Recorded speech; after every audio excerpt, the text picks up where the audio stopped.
जी बच्चे, हम डिस्कस कर रहे थे एक्सरसाइज 2.2 जिसके 2 क्वेश्चन जो है वो लास्ट लेक्चर में हो चुके थे। आज हमने स्टार्ट करना है क्वेश्चन नंबर 3 जिसकी स्टेटमेंट ये है, find the value of x in each of the following. और ये शॉर्ट क्वेश्चन के हवाले से इंपॉर्टेंट है, मैंने आपको लास्ट टाइम भी बताया था, लास्ट लेक्चर में बताया था। इसका पार्ट नंबर 1 आपको दिया हुआ है, log of 64 to the base x which is equal to 3। हमने किसकी वैल्यू मालूम करनी है? x की वैल्यू मालूम करनी है। किसकी वैल्यू मालूम करनी है? x की।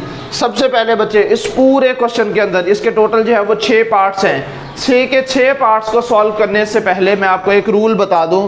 सबसे पहले जो हमारे पास क्वेश्चन दिए गए, आप सब नोट करें तो आपको लॉगरिथमिक फॉर्म में दिए गए हैं, सबके सब लॉग के फॉर्म में दिए हुए हैं ना। और कल हमने सीखा था कि लॉग को एक्सपोनेंट में किस तरह से कन्वर्ट करते हैं, कल सीखा था ना दूसरे क्वेश्चन के अंदर। आज भी हमने यही काम करना है, पहले इसको लॉग को एक्सपोनेंट की फॉर्म में चेंज करना है, फिर उसके बाद इसमें से जो वेरिएबल होगा, अननोन होगा, उसको हमने फाइंड आउट कर लेना है। सबसे पहले हम इसको किस में लिखेंगे? In exponential form. तो मैं इसको पहले यहाँ पे लिख देता हूँ, इन एक्सपोनेंशियल फॉर्म।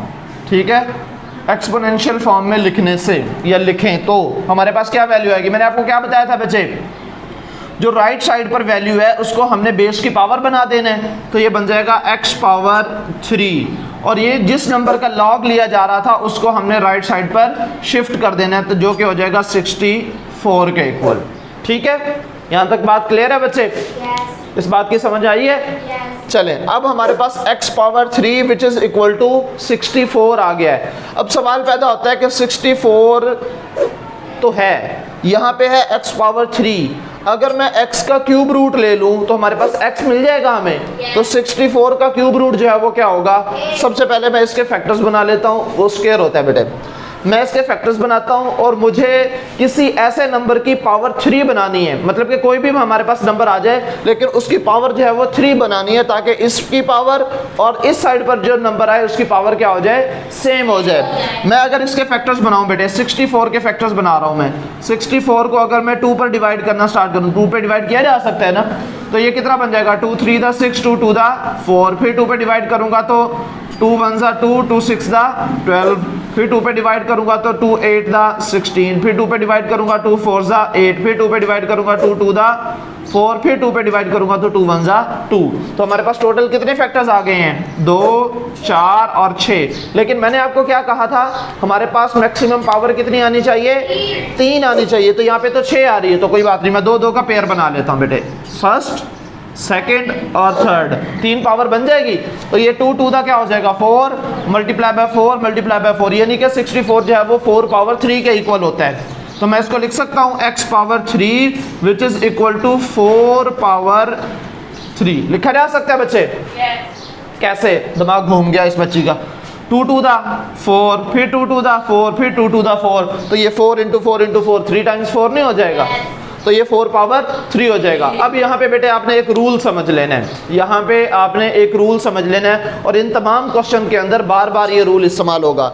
अगर दोनों नंबर्स की जो लेफ्ट साइड और राइट साइड पर है इक्वल की पावर सेम हो तो बेसिस भी इक्वल होती हैं। अगर पावर इक्वल हो तो बेसिस भी क्या होती हैं? इक्वल होती हैं। और अगर बेसिस इक्वल हो तो पावर्स भी इक्वल होती हैं। रूल दोबारा से बता रहा हूँ, अगर बेसिस इक्वल है तो हम कहेंगे कि पावर्स भी इक्वल होंगी, और अगर पावर्स इक्वल है तो हम कहेंगे बेसिस भी इक्वल है। चूंकि यहाँ पे पावर्स सेम है लिहाजा हम क्या कहेंगे? इसकी बेसिस भी क्या होंगी? सेम होगी। तो यहाँ से x की जो वैल्यू आ जाएगी वो क्या आ जाएगी बच्चों? 4। और ये आपके पास x का आंसर आ गया है। ये किसका आंसर आ गया? बस बात खत्म। ठीक है बच्चे, बात समझ में आ गई है? पार्ट नंबर 2 बताइए जरा, पार्ट नंबर 2 क्या है? पार्ट नंबर 2 है log of 1 to the base 5 which is equal to x। Part number 2, log of 1 to the base 5 is equal to x। यही दिया हुआ है बच्चे। तो मैंने आपको जैसे अभी बताया कि पहला स्टेप आपका यही होगा कि हमने इसको किस फॉर्म में लिखना होगा? एक्सपोनेंशियल फॉर्म में लिखना होगा। तो हम सबसे पहले लिखेंगे इन एक्सपोनेंशियल फॉर्म, इन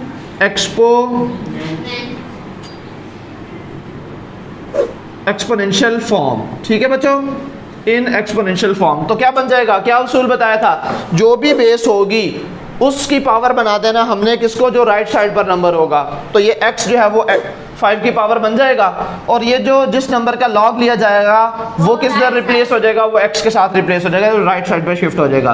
तो मैं इसको लिख सकता हूँ 5 power x which is equal to 1, लिखा जा सकता है। अब आप कहेंगे, सोच रहे होंगे माजरत, ये 64 के तो फैक्टर्स बना के हमने 4 पावर 3 बना लिया, अब 1 का ऐसा क्या करें कि बेसिस सेम हो जाए, अब क्या किया जाए?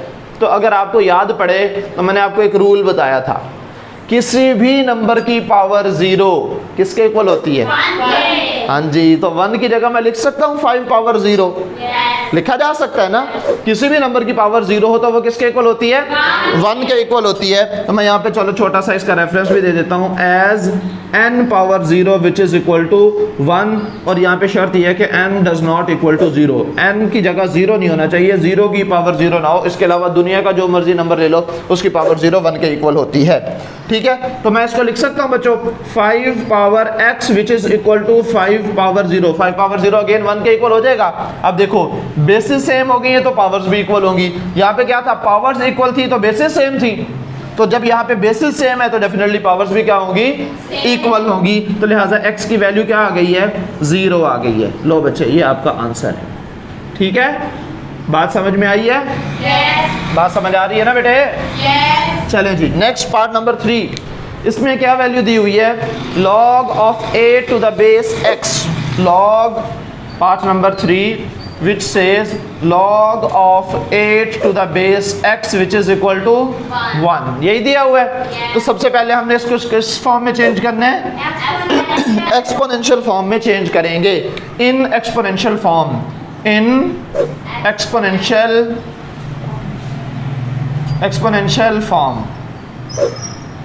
फॉर्म, ठीक है बच्चों, ये हमने इसको एक्सपोनेंशियल फॉर्म में लिखना है।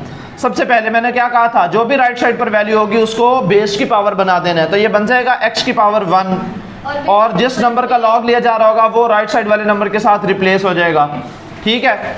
अब ये x पावर 1 हो या सिर्फ x हो तो ये हमारे पास a की बात नहीं होती, तो x की वैल्यू 8 आ तो गई है, बस कुछ भी करने की ज़रूरत नहीं है, ठीक है, कुछ भी करने की ज़रूरत नहीं है, x की वैल्यू हमारे पास आ चुकी है। बात क्लियर है बेटे? yes. पार्ट नंबर 4 क्या कह रहा है?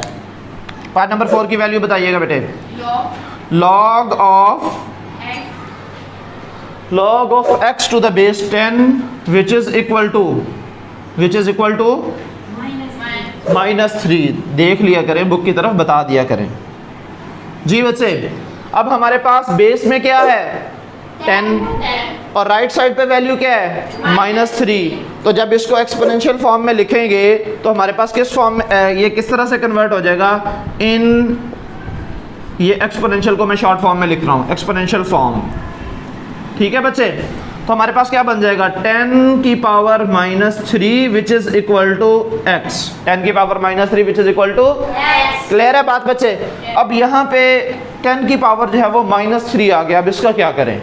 कोई बात नहीं, कोई मसले वाली बात नहीं, इसकी पावर नेगेटिव है। अगर मैं इसकी पावर पॉजिटिव बनाना चाह रहा हूँ तो मैं इसको 1 डिवाइडेड बाय 10 पावर 3 लिख सकता हूँ, which is equal to x, लिखा जा सकता है ना। और जो चीज़ हमने फाइंड करनी होती है हम आमतौर पर इसको लेफ्ट साइड पर रखते हैं, ठीक है। तो मैं इसको लिख सकता हूँ x which is equal to 1 divided by 10 power 3 का क्या मतलब होगा? तो 1000 नहीं होगा, 1000 ही होगा ना, 1000, ठीक है। और अगर 1 को 1000 पर डिवाइड करें तो 0.001 नहीं आएगा आंसर। कैलकुलेटर पे आप इसको डिवाइड करके भी देख सकते हैं, तो ये बन जाएगा 0.001। तो ये हमारे पास x की वैल्यू आ गई है, ठीक है बच्चों। तो बात समझ में आ रही है? और अल्लाह के वैल्यू बोलो तो सही फिर। पार्ट नंबर 5 क्या स्टेटमेंट है इसकी, क्या वैल्यू दी हुई है? Part number 5 which says log of x to the base 4 is equal to 3/2, log of x to the base 2 is equal to 3 divided by 2। बात समझ में आ रही है बच्चे? yes. जी, अब सबसे पहले इसको किस फॉर्म में लिखना है? एक्सपोनेंशियल फॉर्म में। किस फॉर्म में लिखेंगे? इन एक्सपोनेंशियल फॉर्म, ठीक है, इन एक्सपोनेंशियल फॉर्म। क्या बन जाएगा बच्चों? ये 2 की पावर 3 डिवाइडेड बाय 2 बन जाएगा, which is equal to x। 2 की पावर 3 डिवाइडेड बाय 2 बन जाएगा, बच्चों ये बात क्लियर है? टू, अच्छा टू नहीं है बेटा, यहाँ पे 4 था, बेस क्या थी 4। मैं भी कहूँ ये तो सॉल्व होता हुआ नज़र नहीं आ रहा। उसकी पावर बेस क्या थी बच्चे? 4 थी जी। अब यहाँ तक ठीक है बच्चों? हमने क्या किया, जो राइट साइड पर वैल्यू थी उसको बेस की पावर बना दिया है, और जिसका लॉग लिया जा रहा था उसको राइट साइड पर शिफ्ट कर दिया, रिप्लेस हो गए हैं ये। अब 4 को क्या लिखा जा सकता है? 4 को मैं लिख सकता हूँ 2 power 2 into 3 divided by 2 which is equal to x। लिखा जा सकता है ना। अब ये 2 और ये 2 कैंसिल आउट हो जाएंगे, क्या बच जाएगा? 2 power 3 which is equal to x।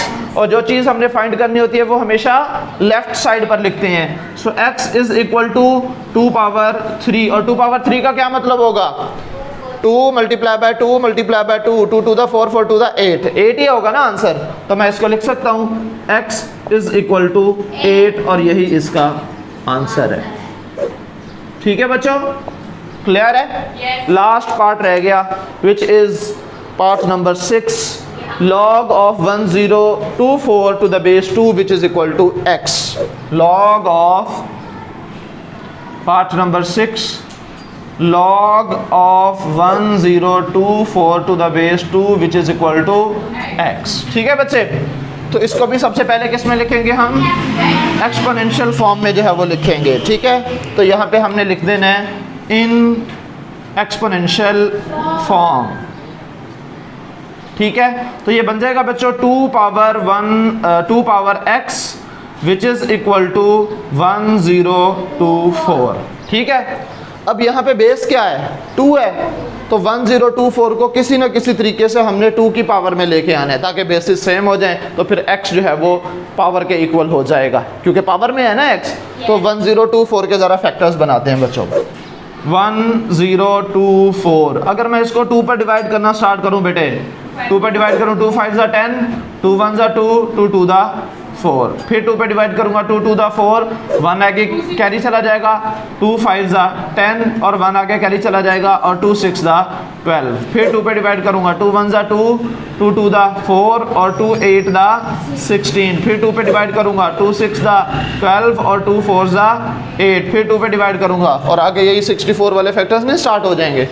ऐसे ही है ना? तो 64 को 2 पे डिवाइड करेंगे 32, फिर 2 पे डिवाइड करेंगे 16, फिर 2 पे डिवाइड करेंगे 8, फिर 2 पे डिवाइड करेंगे 4, और अगेन 2 पे डिवाइड करेंगे तो 2, और लास्ट टाइम 2 पे डिवाइड करेंगे तो 1 आ जाएगा। 2 की पावर क्या आ गई है? 1 2 3 4 5 6 7 8 9 और 10, 2 पावर 10। तो मैं 1024 को लिख सकता हूँ 2 power x which is equal to 2 power 10। Basis same है तो पावर्स भी इक्वल होंगी, x इज इक्वल टू 10, और ये आपके पास आंसर आ गया। ठीक है बच्चों, ये था आपकी एक्सरसाइज नंबर 2.2 का क्वेश्चन नंबर 3 जो कि कंप्लीट हो चुका है। कल इंशाल्लाह सुम्मा इंशाल्लाह हम नेक्स्ट एक्सरसाइज 2.3 जो है वो स्टार्ट करेंगे, और कोशिश ये होगी कि एक ही लेक्चर में उसको कंप्लीट कर लिया जाए क्योंकि ये मुख्तसर सी है। ठीक है बच्चे, उम्मीद है ये सारे क्वेश्चंस आपको समझ में आ गए होंगे। आज के लिए इतना ही काफ़ी है। अल्लाह हाफिज़।